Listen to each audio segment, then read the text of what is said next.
e retomamos com a Patrícia, falando sobre leilão. Patrícia, esses imóveis, né, como a gente falou no primeiro bloco, a maioria está ocupada e na Investe Mais vocês fazem todo o processo. Então, se a gente adquire uma unidade com vocês, tem o prazo para retirada da pessoa que está lá, que na maioria das vezes não é nem o mutuário devedor, né? Porque esses imóveis, por que vão a leilão? Vão a leilão porque o titular do financiamento deixou de pagar, não conseguiu pagar ou não quis pagar, bom, enfim. Basicamente é isso, correto? Como funciona? Isso, exatamente. A gente tem um procedimento que a gente considera um pouco mais rápido. O nosso movimento aqui na assessoria, sim, é muito maior nos imóveis retomados pelos bancos, porque a gente falou e finalizou o bloco anterior falando de segurança. Então, o vendedor são os bancos, as grandes instituições financeiras, eles garantem essa operação, isso é bastante importante para os interessados, e flexibilizam muito esse pagamento. Por outro lado, tem uma etapa para regularização e para entrega desse imóvel, que a gente reforça, é fundamental, seja conosco ou com qualquer outra assessoria.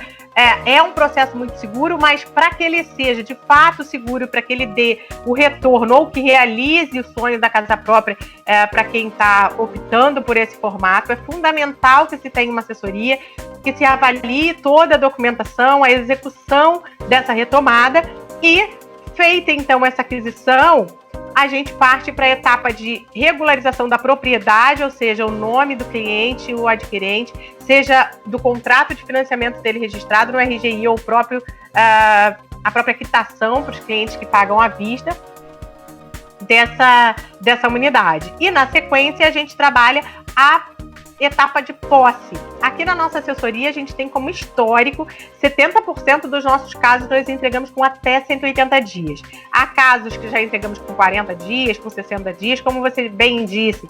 Na maioria dos casos não são os devedores que estão ocupando esse imóvel, muitos se prevalecem de alguma vantagem, agem infelizmente de má fé, alugando esses imóveis ou repassando esses imóveis a terceiros para que façam uma posse. Isso, em alguns casos, até dá a chance de agilizar esse processo.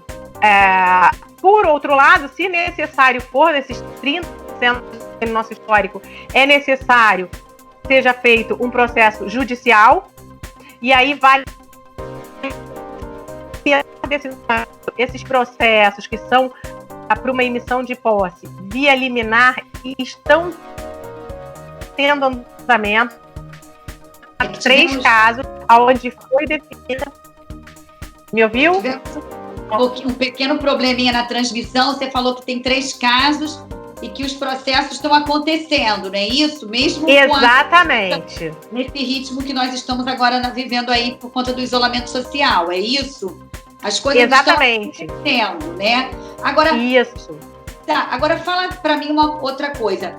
É possível que os bancos reduzam o valor, já chega a ser 30%, até 70%, como você colocou, mas diante da pandemia, o lance, quer dizer, o valor do imóvel pode ainda ficar mais em conta e aí com isso diminui o lance? Qual a perspectiva que vocês têm sobre isso?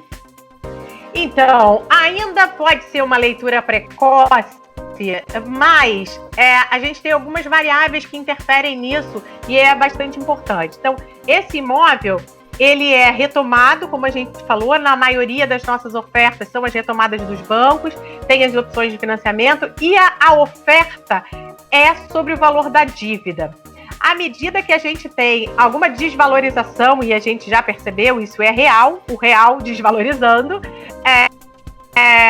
a gente tem essas dívidas também por si só, já tem um tempo dessas dívidas executadas pelo banco. Elas são registradas no balanço, você tem uma depreciação. Em contrapartida, o banco continua fazendo pagamentos, porque esse tipo de venda o banco entrega, ele faz a venda ao imóvel, a venda do imóvel ao cliente interessado, quitado de IPTU e condomínio. Então, mensalmente, esses imóveis geram despesas para os bancos. No momento em que o banco tem que repor, colocar mais recurso na economia, principalmente agora com esses apoios a micro e pequenos empresários, enfim, ele precisa girar. A gente imagina temos a possibilidade, né, que estou sendo bem cautelosa, porque ainda a gente conhece as variáveis, mas a gente precisa saber como é que esse mercado vai se comportar, quanto tempo ainda teremos desse isolamento, e para uma retomada de economia, quais as classes, como a gente falou no bloco anterior, né, quais as classes de fato vão apresentar capacidade financeira para adquirir, mas eu acredito que pode ser sim, já para o segundo semestre, ou até no segundo semestre, a gente já começar a ter esse movimento, porque vão ser valores expressivos para os bancos, que quando eles viram a cada ano, a cada exercício que vira no balanço, isso causa um prejuízo muito significativo. Então, os bancos se movimentarem nessa condição de pacificar. Tá. Pode completar. A gente está chegando aqui quase ao finalzinho. Eu queria te fazer uma outra pergunta. O FGTS também pode ser usado, né, nessa aquisição, desde que cumprido as regras.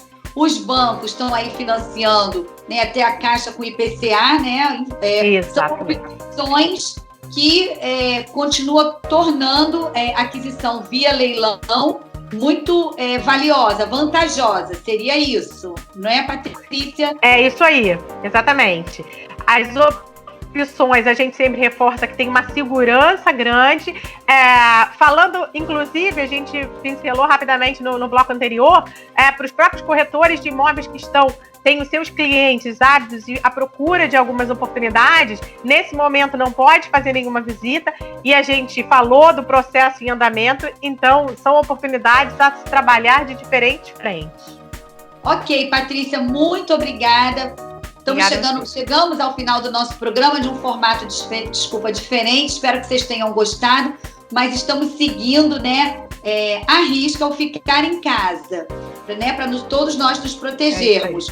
Obrigada mais uma vez e até a próxima. Obrigada.